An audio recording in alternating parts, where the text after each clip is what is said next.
Corporate radar में बढ़ते हैं आगे। 2004 में शुरू हुई रूट मोबाइल के बारे में बात करते हैं।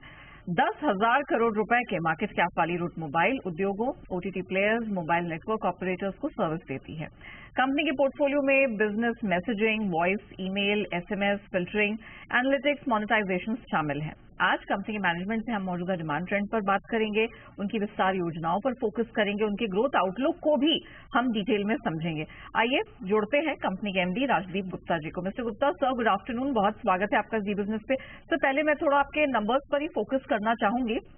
सीक्वेंशियल बेसिस पर मैं देख रही हूँ तो रेवेन्यू में तो यहाँ ग्रोथ दिख रही है, लेकिन मार्जिन है वो थोड़ा सा स्लाइट हिट हुआ है यहाँ पर।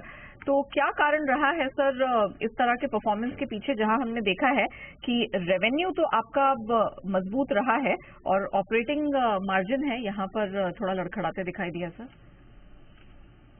Good afternoon. अगर आप हमारा रेवेन्यू देखें और मार्जिन, आई थिंक हमने पहले भी कहा कि जैसे कि पिछले कुछ क्वार्टर्स में जो लार्ज ओटीटी प्लेयर्स हैं उन्होंने अपने कॉस्ट को कट डाउन किया था, तो उन्होंने अपना जो स्पेंड था ओमनी चैनल और मैसेजिंग चैनल से कम करने की वजह से हमें थोड़ा सा इम्पैक्ट लगा था। पर I think last few quarter से वो सारा का सारा जो ट्रेंड है वो रिवाइज हो चुका है और हमें ओटीटी प्लेयर्स को देख रहे हैं कि वो काफी हमारी चैनल्स को यूज कर रहे हैं। तो आई थिंक वो वन ऑफ था उस वक्त लास्ट फ्यू क्वार्टर्स में हमें थोड़ा सा इम्पैक्ट हेडविंड्स था जो OTT channel large OTT players के थ्रू आया था, बट आई थिंक वो अब नॉर्मलाइज हो चुका है। ऑलराइट। अच्छा सर, तो अब इस वित्त वर्ष के लिए आप रेवेन्यू एंड मार्जिन गाइडेंस क्या देना चाहेंगे? नहीं, हमने ऑलरेडी गाइडेंस जो इस साल के लिए दिया था बिटवीन 18 से 20% की रेंज में हमने दिया था, जो कि इंडस्ट्री लीडिंग गाइडेंस है। अगर आप सारे सीपास कंपनियों का ग्लोबली देखें तो उनका सिंगल डिजिट ग्रोथ गाइडेंस है, और वहीं पे रूट मोबाइल के गाइडेंस अगर देखें तो हम 18 to 20% की गाइडेंस दे रहे हैं। उसका भी एक रीजन ये है कि हम जिस मार्केट में ऑपरेट करते हैं, हम हमेशा कहते हैं कि हम इमर्जिंग कंट्रीज के चैंपियन है, चाहे वो एशिया हो, चाहे अफ्रीका हो या लैटिन हो।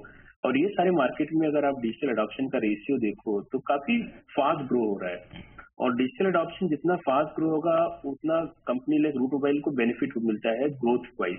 और इसलिए प्रॉब्ली हमारी कंपनी एक ऐसी इकलौती कंपनी होगी स्पेस में जो 18 से 20% की गाइडेंस दे रही है इस साल, और हम काफी अलाइंड है उस ग्रोथ गाइडेंस का, और होपफुली उसको कोशिश कर रहे हैं कि उस नंबर को अचीव करें हम। ऑलराइट। तो सर, इन सबके मद्देनजर अब आपके जो की ग्रोथ एरियाज हैं गोइंग फॉरवर्ड आने वाले समय में, वो कौन से रहेंगे? अगर आप ओवरऑल हमारी जो ग्रोथ स्ट्रेटेजी देखो कि प्रॉक्सिमस, हम Route Mobile is now part of Proximus group, और प्रॉक्सिमस ग्रुप में जो है ओपाल रूट मोबाइल के ऑलमोस्ट 75% होल्ड करता है और टेलीसाइन का 100% ओन करता है। सो कॉम्बिनेशन ऑफ टेलीसाइन और रूट मोबाइल अगर आप देखें तो हम इमर्जिंग कंट्री और डेवलप कंट्री का ओवरऑल मार्केट में हमें एक्सेस है इस वक्त। तो कुछ एरिया जैसे हमने हमेशा शेयर किया था कि यूएस के कस्टमर्स जो थे वो हमारे पास हमारे रूट मोबाइल के पोर्टफोलियो में नहीं थे पहले।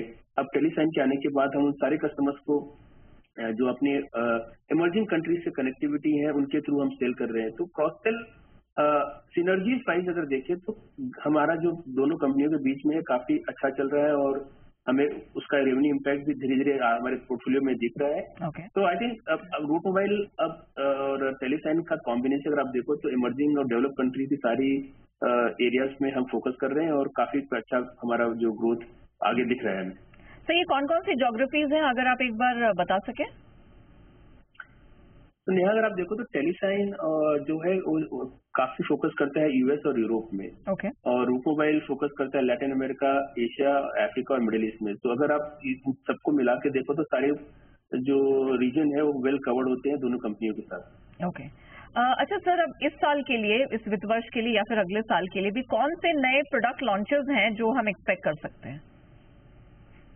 मैं जैसे हमें हमेशा कहता हूँ कि हमारा जो ओमनी चैनल स्टैक है, चाहे वो आरसीएस हो या व्हाट्सएप हो या ईमेल हो, वो काफी ग्रो कर रहा है। हम और 50-60% हर क्वार्टर ऑन क्वार्टर उस पर ग्रोथ कर रहे हैं, और आने वाले दिनों में उसका जो ग्रोथ है वो काफी बढ़ेगा, क्योंकि डिजिटल अडॉप्शन का रेशियो अगर आप देखो इंडिया में भी अभी पूरा पीक नहीं हुआ है। ये लगभग और 2 से 3 साल लेगा जब सारे इंटरप्राइजेस डिजिटल चैनल्स या ओमनी चैनल के थ्रू जाएंगे।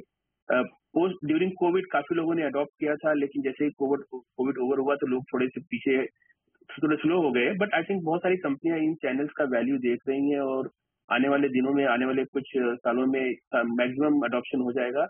और उसकी वजह से अगर आप देखो हमारा जो ग्रोथ स्टोरी है वो न्यू चैनल्स पे ज्यादा है, अलॉन्ग विथ एसएमएस जो है मैसेजिंग भी उसी तरह से बढ़ेगा।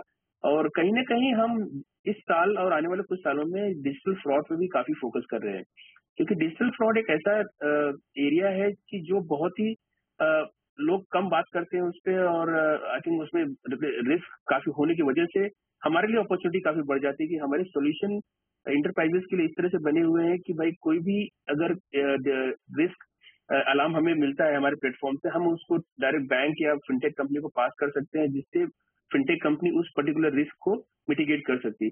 तो हमारा area of focus omni channel और डिजिटल फ्रॉड होगा आने वाले कुछ सालों में। अलॉन्ग विद दैट कि मैसेजिंग का जो हमारा ग्रोथ अगर आप देखें, चाहे वो हमारी पार्टनरशिप हो इन्फोसिस के साथ या हमारी पार्टनरशिप हो माइक्रोसॉफ्ट के साथ, आई थिंक ये सारे जो लीवर्स हैं हमारे लिए बहुत ही पॉजिटिव है, और आई थिंक कंपनी काफी बुलिश है इन पार्टनरशिप्स की वजह से। ओके सर, ये जो आप डिजिटल फ्रॉड की बात कर रहे हैं, क्या कोई डील या किसी कंपनी के साथ बातचीत जारी है?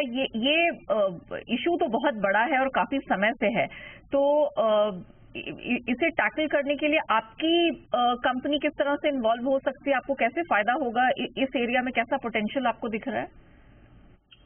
तो नेहा, जो टेलीसाइन हमारी कंपनी है उसके जो प्रोडक्ट स्टैक है वो one of the best in the market है आज की डेट में, और लगभग उनका रेवेन्यू 50 से 60 मिलियन डॉलर सिर्फ डिजिटल फ्रॉड के सोल्यूशन से आता है। और मेसेवियन हमारी जो कंपनी है जो लैटिन अमेरिका में बेस्ड है, हम वहाँ पे काफी बैंक्स को सर्विस देते हैं डिजिटल फ्रॉड की सर्विसेज को लेके। हम स्पेशली बैंक्स को ये बताते हैं हमारे एपीआई के थ्रू कि अगर पर्टिकुलर कोई ट्रांजैक्शन उनके बैंक के प्लेटफॉर्म पे हो रहा है वो रिस्क फ्री है या रिस्क वाला है, और जैसे ही वो हमारी सिग्नल बैंक को पास होती है तो बैंक उस पर कॉल लेता है कि इसको प्रोसेस करना है कि नहीं करना है। और इंडिया में भी हम कुछ बैंकों के साथ बात कर रहे हैं, हमारी टीम काफी इन्वॉल्व है लोकल बैंक के साथ। एशिया में काफी लोगों से हमारी बातचीत चले, हमारे प्रोडक्ट पोर्टल मिडिल ईस्ट में भी हम लॉन्च कर रहे हैं। तो एज कंपनी का विजन जैसे अगर आप देखो तो ये इंगेज और सिक्योर करके दो मॉडल पे अगर रूट मोबाइल और टेलीसाइन की बात करें तो रूट मोबाइल काफी कुछ फोकस करता है एंगेजमेंट, कस्टमर एंगेजमेंट पे, और टेलीसाइन काफी कुछ फोकस करता है कस्टमर सिक्योरिटी पे और डिजिटल फ्रॉड पे। तो काफी पीओसीज और काफी कस्टमर से हमारा एशिया में भी बात हो रहा है, इंडिया में भी बात हो रहा है, और काफी लाइव कस्टमर हमारे यूएस और लैटिन अमेरिका में है इस प्रोडक्ट पे। सर, क्या अब सरकार के साथ भी कोई ऐसी बातचीत जारी है? कोई ऐसे प्रोजेक्ट या कोई ऐसी डील पे फोकस कर रहे हैं? कंपनी का फोकस डेफिनेटली उस एरिया में है कि हम आरबीआई या बाकी गवर्नमेंट एजेंसी के साथ किस तरह इस सोल्यूशन को ले जाए। हम कोशिश कर रहे हैं इस एरिया में वर्क करने के लिए, बट अभी राइट नाउ हम कुछ इन्फॉर्मेशन शेयर नहीं कर सकता, लेकिन जैसे ही कुछ कंक्लूसिव होगा तो प्रॉब्लम मैं आपसे शेयर करता हूँ। डेफिनेटली सर, एक आखिरी सवाल, global CPaaS market sir, overall growth कैसी लग रही है आने वाले 3 से 4 सालों में आपको? नेहा, ओवरऑल सीपास ग्रोथ जो मार्केट होगा वो मैं हमेशा कहता हूँ कि पॉपुलेशन बेस्ड मार्केट जहाँ पे भी है, चाहे वो एशिया हो, अफ्रीका हो या लैटिन अमेरिका हो, बिकॉज मैं हमेशा कहता हूँ कि जितना डिजिटल ग्रोथ होगा वो based on number of devices पे होगा।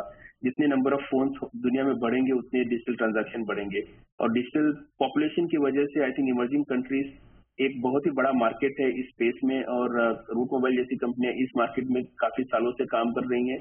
तो सीपैक का जो ग्रोथ है वो कहीं ना कहीं इमर्जिंग कंट्री से ज्यादा आएगा, और इमर्जिंग कंट्री में जो कंपनियां फोकस कर रही है आई थिंक उनके लिए ग्रोथ की अपॉर्चुनिटी ज्यादा है।